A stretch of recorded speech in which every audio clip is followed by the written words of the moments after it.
माजी की दिलकश अदाकारा माधुरी दीक्षित को कौन नहीं जानता। माधुरी का कहना है, मैं बूढ़ी होने से डरती हूँ, इसलिए ख़ुद को स्मार्ट और फिट रखने के लिए अपनी ग़िज़ा का ख़ास ख्याल रखती हूँ। माधुरी का कहना है, आज भी बॉलीवुड में कोई ऐसी लड़की नहीं जो मेरा डांस के साथ मुकाबला कर सके।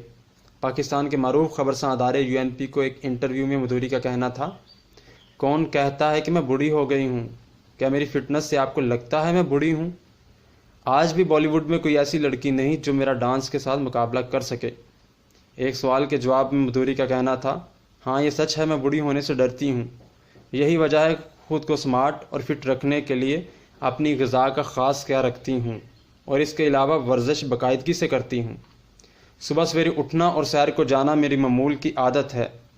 एक सवाल के जवाब में माधुरी का कहना था, बॉलीवुड में आने वाली लड़कियां अच्छा काम कर रही हैं, लेकिन उनको ख़ुद को परफेक्ट रखने के लिए अपनी ग़िज़ाओं का ख़ास ख्याल रखना होगा ताकि वो एक लंबे अरसे तक इंडस्ट्री पर राज कर सकें।